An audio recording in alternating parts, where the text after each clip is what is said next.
ने भी ये तो जोड़ा है पाप और पुण्य का, अच्छाई और बुराई का। हर युग में हर किस्म के आदमी होते रहे हैं, लेकिन संख्या अधिक और कम होती रहती है। फिर त्रेता आया, फिर द्वापर आया, अब कलयुग है। कलयुग में अधिक संख्या किनकी है वो आप समझ चुके होंगे कि बुरे विचारों के आदमियों की संख्या ज्यादा है, और जो अच्छे विचारों के आदमी हैं, जो सच्चे भगवान के भगत हैं। वैसे पाखंड का जमाना है, कहते हैं कि पाखंड जहां है वहीं पूजा होती है। इसी को कलयुग कहते हैं। जहां पाखंड है वहीं पूजा है, वहीं सम्मान है, भक्तों की कदर नहीं है। इसीलिए इसको कलयुग कहा है। और ऐसे आदमियों ने उन अच्छे आदमियों की कदर घटा दी। धर्म के 4 चरण बताए हैं ऋषि महात्माओं ने। कलयुग में केवल एक ही चरण बाकी है। 3 चरण से धर्म जो है वो लंगड़ा हो चुका है। एक ही चरण बाकी है। और दादा ने इस बारे में एक भजन बनाया, क्या कहा वो?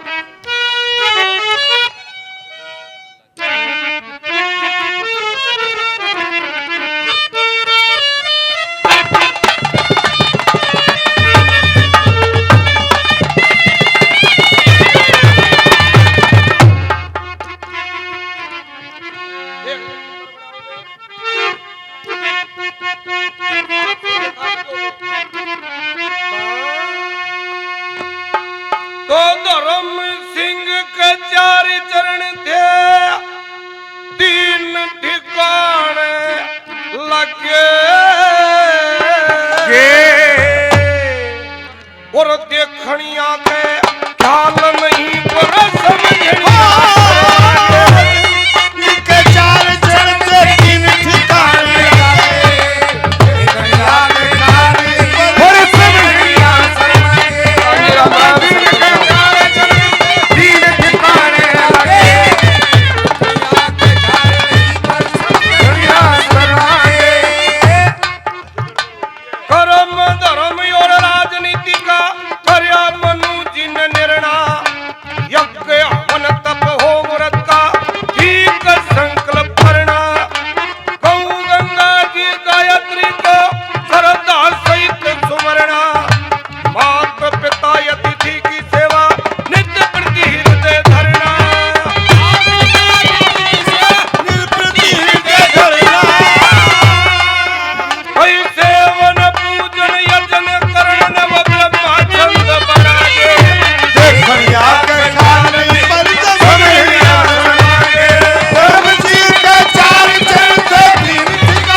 बताना चाहता हूं कि राजा वैन जो थे, वैनु जिनको कहा गया है, वो बड़े पराक्रमी थे, बड़े बलवान थे। इस दुनिया में एक छत्र उनका राज हुआ, लेकिन अधर्मी थे।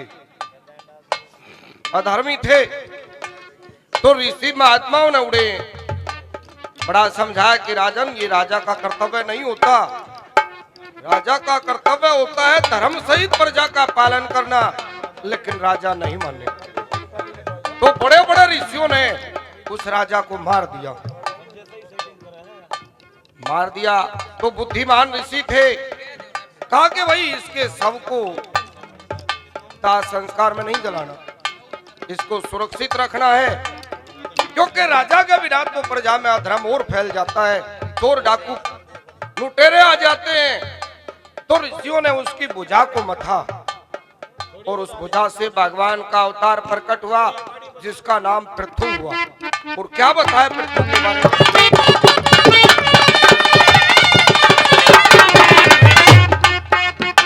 पृथु कुल चौथी पीढ़ी में हुए प्राचीन बड़ी राजा, 10 प्रचेत पुत्र हुए तब भजन का कर्या जगाता। पिता को ज्ञान दिया नारद ने, जगत से छोड़ मुलाजा। फिर पुत्रों को शिव शंकर मिले हुआ, विष्णु पद में साजा। विष्णु पद में साजा। आर्य धर्म चितावन ने खुद जाता है तक सकागे। ये खड़िया के ढाल में बड़ी समझिया समागे।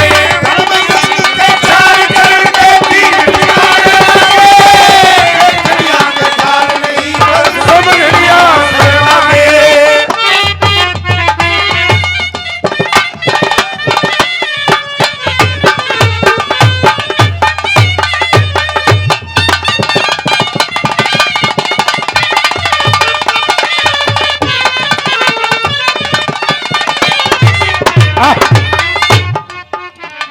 गजम छबरा नरसिंह बावन परशुराम हरिहर जी, ऋषभ देव पृथु कपिल व्यासी, लक्ष्मण रामचंद्र जी, कुंती सुत अर्जुन नर कृष्ण वासुदेव के घर जी।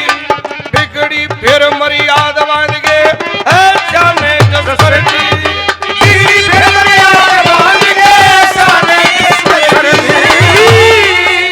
वे कैरो कंस जरासंध मार्य गौ रक्षा पद पाए। ये खड़िया के ढाल में बड़ी समझिया समागे।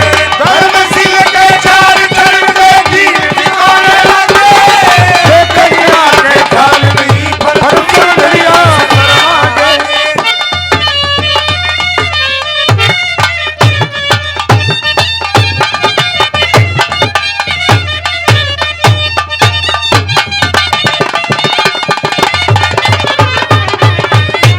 और कलयुग में क्या है, इन आदमियों ने इस समय को बिगाड़ दिया है।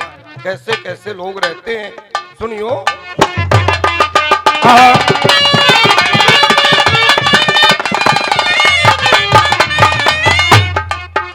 कह लक्ष्मी चंद कलयुग में छागा घोर अंधेरा काला। जोरदार ठग बेईमान रहे, बांध पाप का भाला।